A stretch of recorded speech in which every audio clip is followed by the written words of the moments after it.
Estrategia Integral, el nuevo curso para campañas políticas y electorales, escrito por mi querido Arturo Huicochea. Hoy vamos a platicar de ello en Zona de Poder.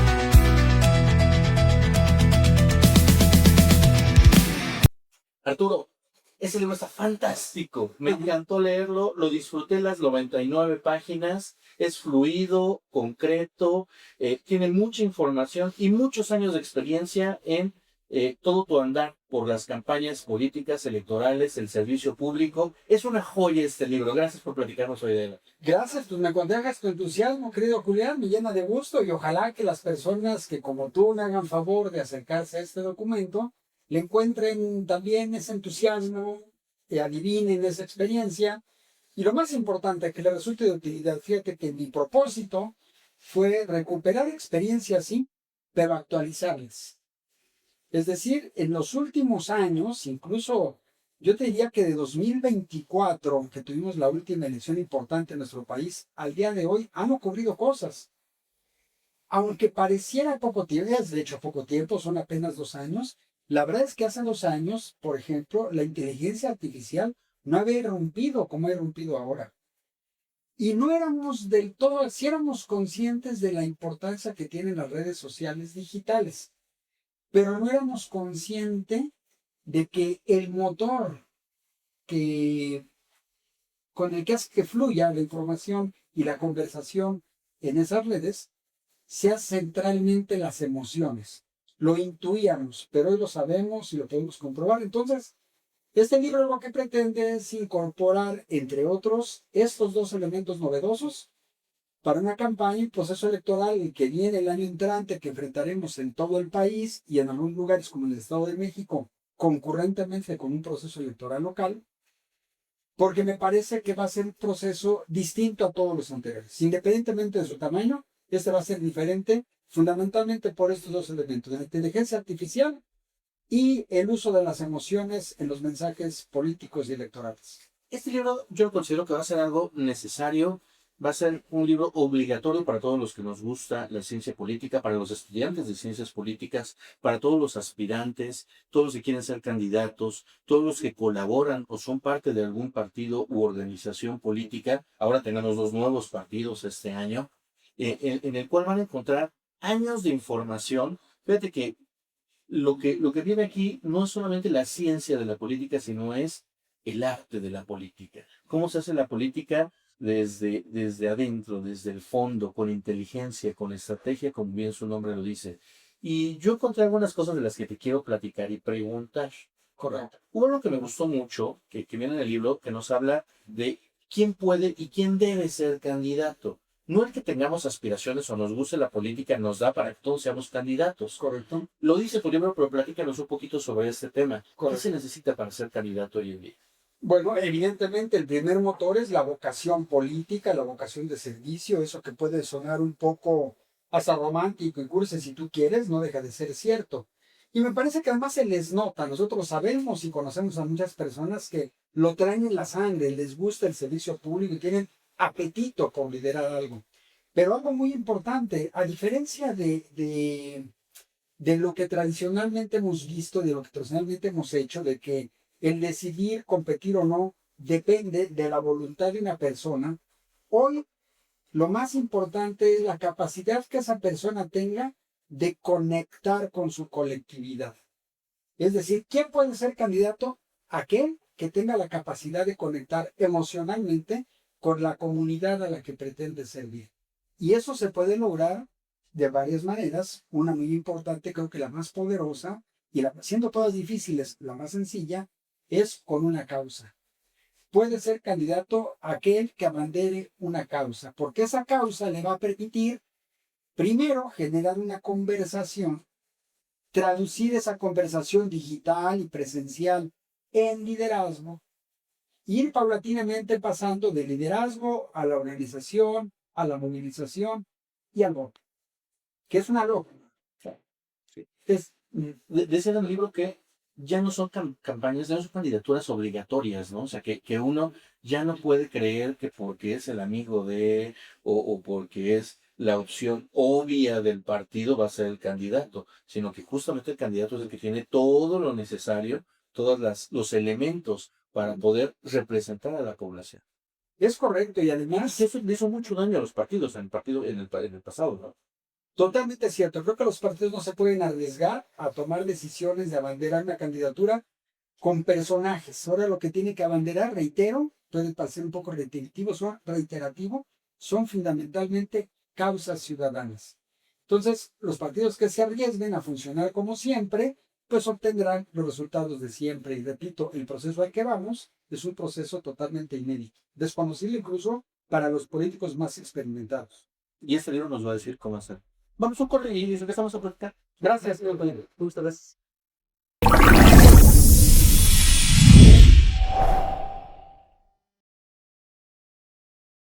Estamos de vuelta en Zona de Poder. Estrategia Integral es el libro que todos los políticos o aspirantes a la política tenemos que leer, tenemos que conocer, o a los que nos gusta la ciencia política. Platicábamos de ello en el bloque anterior y me llamó mucho la atención un concepto, que hablas aquí del ADN electoral. Correcto, el ADN electoral. Déjame darte un antecedente del ADN electoral. En el año 2015, el régimen priista, el gobierno que encabezaba Enrique Peña Nieto y su partido, fueron a una elección similar a las llamadas elecciones intermedias, similar a la que tendremos el año entrante. Es decir, se renovó la Cámara de Diputados del Congreso de la Unión. Ese gobierno ya venía en declive en su legitimidad y en su popularidad. Ya habían desaparecido los 43 estudiantes de Ayotzinapa, había surgido el escándalo de una casa blanca en Las Lomas, de otra en Malinalco, un desafortunado uso patrimonial de un helicóptero por parte del entonces director de la Conagua, una serie de escándalos que traían al gobierno de Enrique Peña a la baja en su popularidad. Así llegó a la elección. Y Enrique Peña y su partido ganaron 203 diputados federales en esa elección. Repito el dato, 203. 6 años después, en 2021, Andrés Manuel López Obrador llegó a la misma cita. Este al revés, venía con su gobierno en ascenso y cada vez más popularidad. Y Andrés Manuel solo logró 197 diputados federales. Claro, ya con las alianzas, aquel PRI logró 250, exactamente la mitad de diputados federales de los que integran la Cámara de Diputados, y Andrés Manuel con el PT y sus aliados logró hasta 278, eso les dio la mañana. A lo que voy es que un gobierno en declive ganó la elección y un gobierno en ascenso perdió la elección. ¿Por qué? Yo creo las campañas electorales son multifactoriales, pero parte de ello es la estrategia electoral. Y la estrategia electoral detrás de ese triunfo de aquella elección, 2015, fue justamente el ADN electoral. ¿Qué es el ADN electoral? Bien. El ADN electoral es entender que las campañas se ganan con votos. Es una verdad de perogrullo, pero muchas veces por lo mismo los políticos, los candidatos piensan que la campaña se gana con eventos masivos, con fotografías espectaculares, ganando un debate y cosas de ese tipo, pero no, al final las campañas se ganan con votos. Los votos están en secciones electorales, digamos que es la división territorial más pequeña en la que, valga la redundancia, dividimos el territorio de un estado, del país, en secciones electorales. Y cada sección electoral nos permite predecir un cierto comportamiento electoral. Sí, hay secciones electorales donde vive mucha gente, son secciones electorales grandes, hay muchos electores. Hay secciones electorales, independientemente de su tamaño, donde participa mucha gente, más del 60-70% acostumbra ir a votar. Hay otras que no. Hay secciones electorales donde tradicionalmente gana un partido, tradicionalmente pierde otro. Eso tiene otro comportamiento. Y fíjate que sorprendentemente lo que ha pasado es que los partidos políticos tradicionales, los que tienen más décadas en nuestro país, esta información no la aprovechan. la desechan de tal manera que a veces creen que es prioritaria, como le llaman, que la prioridad de una sección electoral es por su tamaño, o por su nivel de participación, o por la cantidad de veces que la ganamos, o porque la ganamos por un amplio margen o por un corto margen, etcétera. Y hasta ahora, nadie ha integrado esos elementos en un solo componente que nos permite establecer la prioridad electoral por cada sección electoral, considerando todos los factores del comportamiento. El ADN al final es una fórmula matemática que incorpora los 6 criterios que hoy los partidos utilizan de manera desarticulada y los integra en una función matemática que está descrita en el libro para que con la información, que además es pública, el partido político determine 2 cosas importantes: el nivel de prioridad de la sección electoral, número 1, y número 2, la meta exacta de votos a alcanzar. De tal manera que hay secciones electorales donde no solo puede ganar, sino que puede ampliar su ventaja. Hay otras secciones electorales donde a lo mejor tradicionalmente pierde, pero con un pequeño esfuerzo podría ganar. Claro. Y otras donde tradicionalmente le va mal, pero con la inteligencia adecuada podría contener el crecimiento de sus adversarios y así compensar el equilibrio y terminar ganando el distrito del municipio. Esa es la función del ADN electoral. Es hacer estrategia a detalle para cada uno de los Con lo de que las algunos llaman secciones. hiper micro segmentación. Claro. Y si no saben eso los candidatos, es como ir a la guerra sin fusil. Esta es la información básica, elemental, para poder competir. O sea, en una elección, cada voto cuenta y cada voto nos lo da una sección, una calle, una colonia, una casa, una familia. Y cada voto tiene un costo. Y cada voto tiene un costo. Y entonces, hoy los candidatos, o hasta hoy, tradicionalmente, van a la campaña desconociendo esto. Claro. Algo que me gusta mucho que integraste en el libro es una evolución que está teniendo la política en México, que es cómo la ciudadanía está tomando el protagonismo de la política. Antes éramos como ciudadanos, ¿no? No como la clase política, que yo sé que seguramente aquí tú juegas de los dos bandos porque eres ciudadano, pero has estado dentro de la clase política, entonces identificas muy bien esos dos espacios, pero hoy se está rompiendo esta barrera, ¿no? O sea, esa clase política tiene que entender que hoy el protagonismo lo tienen los ciudadanos y los ciudadanos están mejor informados, son más críticos y tienen más espacios para opinar, como son hoy las redes sociales. ¿Cómo viene este crecimiento del protagonismo del ciudadano que nos lleva a que incluso uno de los partidos contendientes lleve ese nombre? Bien, sí, por supuesto. A ver, pensemos en cuando una marca comercial te dice disfruta la vida. ¿Quién es el sujeto activo de esa campaña? ¿A quién están diciendo disfruta la vida? Al consumidor. Cuando otra empresa en una campaña comercial muy poderosa le dice a la gente construye tus sueños. ¿Quién es el sujeto activo? El consumidor que va a construir sus sueños. Hay otra que te dice piensa diferente. Hay otra que te dice solo hazlo. El héroe de esa película es el consumidor y de hecho muchas veces te pasan a personas comunes y corrientes entrenando en una madrugada en una calle, no es la superestrella deportiva, y esa persona que es como tú o como yo, que incluso tiene sobrepeso y no es la superfigura atlética, y al final te dicen solo hazlo, tú puedes hacerlo. ¿Quién es el sujeto activo? El consumidor. Y en las campañas políticas al revés. En las campañas políticas, en los espectaculares, en las bardas, etcétera, te ponen al candidato a la candidata, que en el caso de las candidatas casi siempre son muy guapas, pero en el caso de los candidatos casi siempre son horribles, o siempre son horribles, como si eso fuera a atraer votos. ¿A quién le pasa por la cabeza? Bueno, si Harfuch es el próximo candidato. Yo he visto cobijas que yo creo que tiene sus fans. Que Enrique Peña es el bueno de sus hits. Pero digo, salvo las excepciones que como tales confirman la regla, o sea, ¿a quién le hace creer a las personas que el partido político, el candidato, es el protagonista de la campaña? Es un error estratégico muy común. Creen que porque hace muchos años las campañas duraban más de un año. Y entonces había una fase importante de la campaña que se trataba, y así decían los manuales de campaña, decían, hay que posicionar al candidato, es decir, hay que hacer que lo conozcan, para que una vez que lo conozcan, él vaya generando una cierta persuasión aquí. Hoy ya no, además no da tiempo. Hoy lo que tienes que hacer es que genuinamente cumplamos eso que a veces escribimos en los discursos. En los discursos decimos, en la democracia el protagonista es el ciudadano. Ah, sí, pues el ciudadano quiere ser el protagonista. ¿Qué nos dicen los ciudadanos? Quiero un político que me escuche. Quiero un político que atienda mis prioridades. Quiero un político que regrese. Quiero un candidato que venga a mi casa y que regrese a rendir cuentas.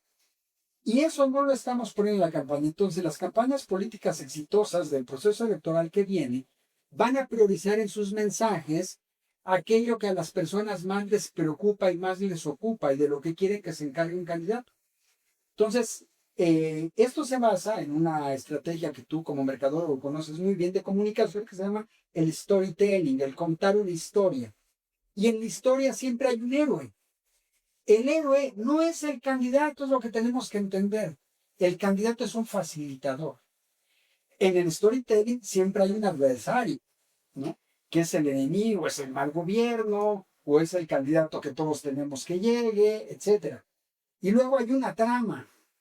Y la trama se trata de que esto es una película de acción donde se trata de sacar al PRI de los pinos o se trata de los ricos contra los pobres, primero los pobres. Las campañas de comunicación política que están montadas en contar una historia suelen tener éxito, justamente porque comunican muy bien. Y en ellas el protagonista nunca es el candidato. El candidato es un facilitador. Pensamos simplemente en las historias, sabe que está de moda, todavía creo Spider-Man, que es la última película de hombres de acción que a nivel mundial han desatado pasiones. Bueno, Spider-Man, paradójicamente, no es el héroe, él es el que facilita para que las cosas ocurran. De hecho, tú lo ves en la película sufrir, angustiarse, cuestionarse. Alerta de spoilers. ¿Sí? Bien hecho. Pero Spider-Man al final termina ganando y termina victorioso, pero él nada más es un instrumento para que la historia logre su cometido. Y es por eso que hoy el ciudadano es... Hoy es el ciudadano y el candidato lo que tiene que hacer es construir ese storytelling y en el libro sugerimos cómo y damos cuáles son los Es un buen ejemplos. ejemplo con Spider-Man, que es el vecino amistoso, Es ¿no? correcto. De Marvel. Bueno, pues vamos a un corte y regresamos para seguir platicando sobre este tema que está muy interesante.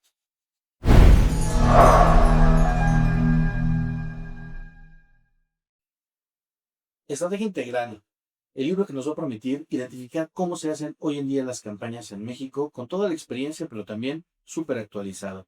Y en ese tema que hemos estado platicando, es necesario hablar del manual de campaña, pero también de la estrategia de campaña. Fíjate que justo en el módulo 19 hablas del plan maestro. Correcto. ¿Cómo funciona ese plan maestro? En mi experiencia, muchas veces llegas por una campaña, no en mi tema que es el marketing, el marketing político, y no hay una estrategia, no hay un orden, no hay una organización, no saben a dónde van a caminar, van como inventando al día a dónde van a hacer la gira, a quién le toca qué hacer qué, no tienen objetivos específicos y en todos los colores me ha pasado esto, con diferentes tipos de candidatos y para los diferentes escaños, desde regidores hasta gobernadores, ¿no? Que resalta esto. Yo creo que es un tema muy importante y nos daría para un libro.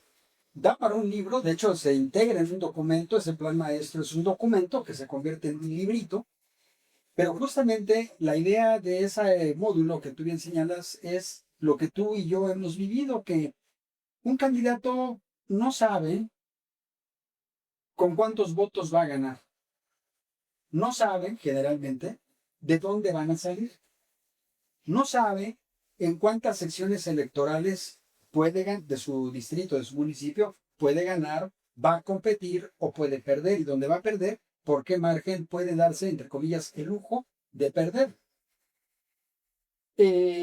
No sabe, por ejemplo, en la construcción de su meta, cuáles son los objetivos parciales y por qué su agenda está distribuida en el tiempo en visitar más o menos determinadas secciones electorales, colonias, pueblos, fraccionamientos, etc. No saben quiénes son los líderes locales dentro de cada sección electoral que se van a convertir o que va a tratar de convencer para que sean sus voceros. cosa que también tiene que estar prevista de antemano. No conoce tampoco al adversario, cuáles son sus fortalezas y sus debilidades en su acción electoral. Entonces, en el mejor de los casos, en ocasiones tú le preguntas a un candidato y dice, sí, claro que sí, aquí lo tengo. Si hay un plan aquí en la cabeza y no hay un plan impreso en el papel, el plan no existe. Entonces, el plan se tiene que plasmar en un documento que se convierte en una herramienta de trabajo. Otra cosa que ocurre con mucha frecuencia, los partidos políticos les dan información electoral a sus candidatos y les dan mapas y les dan directorios, pero no saben qué hacer con ellos. Cuando lo que tendrían que saber justamente es en cada sección electoral, decía yo hace rato, no solo cuántos votos puedo dar por seguros, sino a cuántas personas ahí puedo contactar desde ahora. Y de esas personas que tengo en un directorio, ¿cuántos más necesito para poder sumar el número meta de mi objetivo en esa sección electoral? De tal suerte, querido Julián, que el plan se convierte en el instrumento de trabajo más importante Es como tu Biblia. de todo, es como tu Biblia, con otra cualidad. En el pasado los equipos de campaña eran muy grandotes, hoy no se puede por diversas razones, sobre todo presupuestales. Los equipos de campaña están llamados a ser muy pequeños y con mayor razón lo que los une y los hace funcionales es la claridad de las metas día por día a lo largo de la campaña electoral. Pero otra cosa también que tú ya señalabas es muy importante. Hoy la campaña ya inició.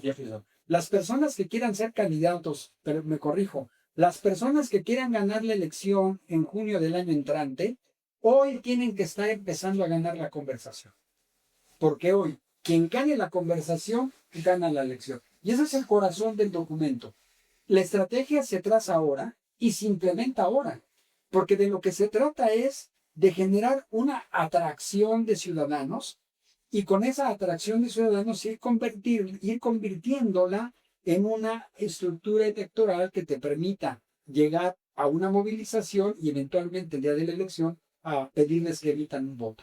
Es decir, hay un tracto, hay una lógica que es una lógica de una conversación que se detona basado en las emociones.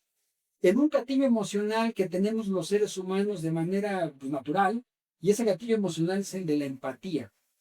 Se trata de que el candidato, el libro le dice cómo puede aprovechar las herramientas tecnológicas para generar empatía por un público mayor en la comunidad en la que pretende competir. Y a partir de ahí, cómo continuar un diálogo, una conversación rica, mutuamente enriquecedora, valga la redundancia, que le permita generar una relación de confianza con las personas y a la larga terminar pidiendo el voto. Toda proporción guardada, querido Julián, todas las personas que nos ven, a ti y a mí nos ha pasado, que de repente dices, es impresionante, platicaba con Julián y al realizar en redes sociales me llegó a publicar justo de lo que hablábamos. Bueno, se trata de hacer justamente esa magia, que no es magia, es método, pero en temas de carácter electoral y de beneficio comunitario. Repito, el candidato que logre controlar la conversación digital va a poder controlar su presencia territorial y ganar la elección. Un libro necesario que tiene que estar en nuestra biblioteca personal para poder conocer, ¿no? ¿Cuál es la nueva forma de hacer política en México, en el Estado de México, en los diferentes municipios? ¿Cómo podemos encontrarlo, Arturo? Platícanos. Bueno, pues el libro está ahora en amazon.com.mx. Nos hará favor el equipo de colocar ahí la liga. Tiene un costo de 280 pesos que Amazon determinó ahí. Y bueno, está a su disposición, disponible por ahora únicamente en versión digital y quizá más adelante en versión impresa. Sería fantástico, ¿no? Poderlo leer en las dos versiones, aunque ahora es muy fácil poder llegar desde el teléfono, la tableta, la computadora, leer este libro, que además está muy ágil, muy interesante, y los temas me parece que además lograste conseguirnos de una forma muy clara, sin paja, ¿no? Y se me está ocurriendo una idea, Julio, que quizá para las personas que hagan algún comentario en cine que tengan interés, podemos hacerle llegar alguna serie de diapositivas que funcionan como guía de lectura, de tal manera que tiene un extracto del documento a la mano, exclusivo para el auditorio de Sinergia TV. Es fantástico. Miren, pues además un gran regalo que nos hace hoy el autor, ¿no? Del libro, al tener esta guía en estas diapositivas que amplían el conocimiento. Correcto, pues si te parece buena idea, así lo operamos y ojalá que las personas se interesen, vayan a él y en lo personal, en las redes sociales, a través de Sinergia TV, estoy a sus órdenes para ampliar cualquier duda. déjenos aquí los comentarios, déjenos sus datos para que se les envíe estas diapositivas. Correcto. Y dejamos aquí también la liga para que puedan entrar a la tienda y comprar su libro. Muchas gracias, querido Julián. Muchas gracias a todas y a todos. Encantado. Qué grato ese programa de Zona de Poder, porque justo hablamos de lo que a la gente de poder le interesa. Muchas gracias, Arturo. Gracias, Julián. Un gustazo. Que tengan muy buena tarde.